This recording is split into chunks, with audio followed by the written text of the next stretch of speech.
अस्सलाम वालेकुम डेयर। आज की इस वीडियो में हम 11th केमिस्ट्री के चैप्टर स्टीकियोमेट्री के एक्सरसाइज के शॉर्ट क्वेश्चन को सॉल्व करेंगे।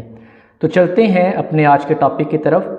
पहला आपके पास जो क्वेश्चन है वो है, how is the concept of mole derived from Avogadro's number.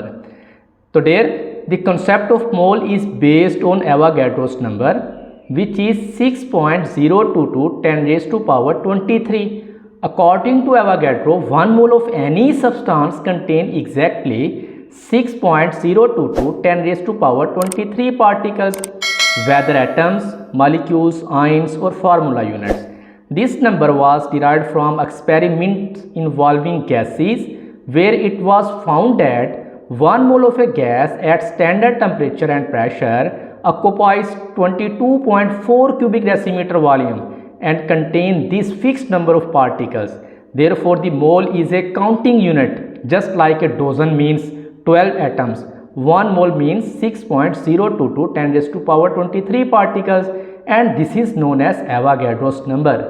Second one is, define the following terms with one example in each case.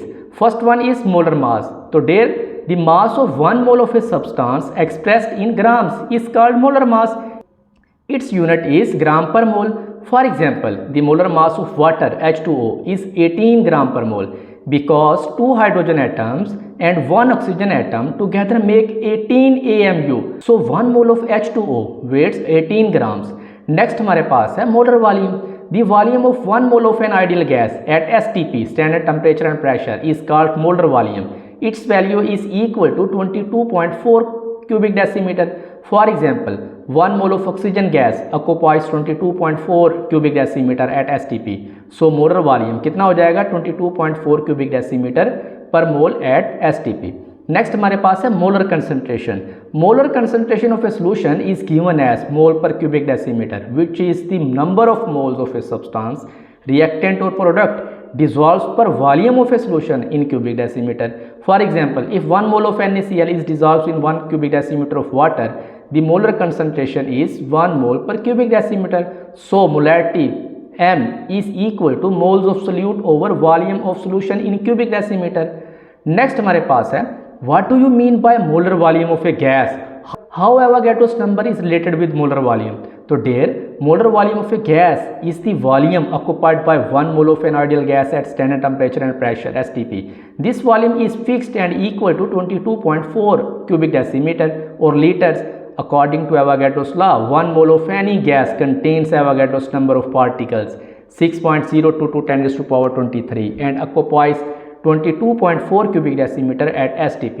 So molar volume and Avogadro's numbers are linked because 22.4 cubic decimeter of any ideal gas at STP contains exactly 6.022 10 raised to power 23 molecules. Next हमारे पास है 39 gram of potassium and 56 gram of iron have equal number of atoms in them. Justify. So there, the number of atoms in a substance depends on the number of moles, not just mass. 1 mole of any elements contains Avogadro's number of atoms 6.022 10 raised to power 23.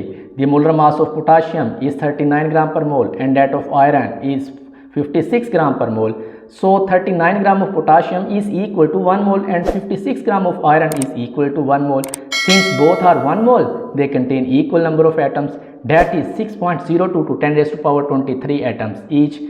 Next is 4 gram of helium, 17 gram of ammonia and 64 gram of sulfur dioxide occupy separately the volume of 22.414 cubic decimeter. Although the sizes and molecular masses of molecules of the three gases are very different from each other. Explain. There, according to Avogadro's law, equal volumes of all ideal gases at the same temperature and pressure contains the same number of molecules regardless of their size or mass. 4 gram of helium, 17 gram of ammonia and 64 gram of sulfur dioxide each represent exactly 1 mole of gas. Since 1 mole of any gas occupies 22.414 cubic decimeter at STP, standard temperature and pressure, all three gases occupy the same volume even though their molecular masses and sizes are different. Next one is, do you think that 1 mole of hydrogen and 1 mole of ammonia at 0 degree centigrade and 1 atmospheric pressure will have Avogadro's number of particles? There, yes, 1 mole of hydrogen and 1 mole of ammonia will each contain Avogadro's number of particles, which is 6.02 to 10 raised to power 23. This is because the mole is defined as the amount of substance that contain exactly 6.02 to 10 raised to power 23 particles, atoms or molecules, regardless of the types of the gas. So 1 mole of hydrogen contains 6.02 to 10 raised to power 23 molecules of hydrogen, and 1 mole of ammonia contains 6.02 to 10 raised to power 23 molecules of ammonia, even though they are different substances. Next is, what is the limiting reactant? How does it controls the quantity of the product? So there, the reactant which is controls the amount of product formed in a chemical reaction and is consumed earlier is called the limiting reactant. The limiting reactant controls the quantity of the product because the product can only be formed as long as all required reactants are available. When the limiting reactants runs out, no further products can form. Therefore, the maximum amount of product depends directly on the amount of the limiting reactant. Next is differentiate theoretical and actual yield. How is the percentage yield of a reaction calculated? So there, the amount of the product obtained in a chemical reaction is called the actual yield of that reactions, while the amount of the products calculated from the balanced chemical equation represent the theoretical yield. Percentage yield shows how much product was actually obtained compared to the maximum possible amount. It is calculated using the formula percentage yield is equal to actual yield over theoretical yield multiplied by 100. Next is, what are the factors which are mostly responsible for the low yield of products in chemical reactions? So there, several factors can cause a low yield in chemical reactions.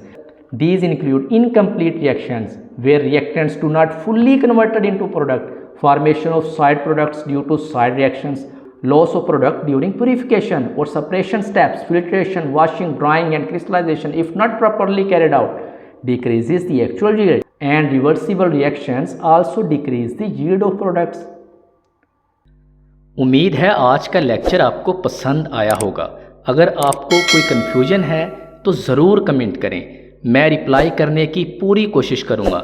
Lecture अच्छा लगा हो तो video को like करें, share करें और channel को subscribe करना ना भूलें। शुक्रिया।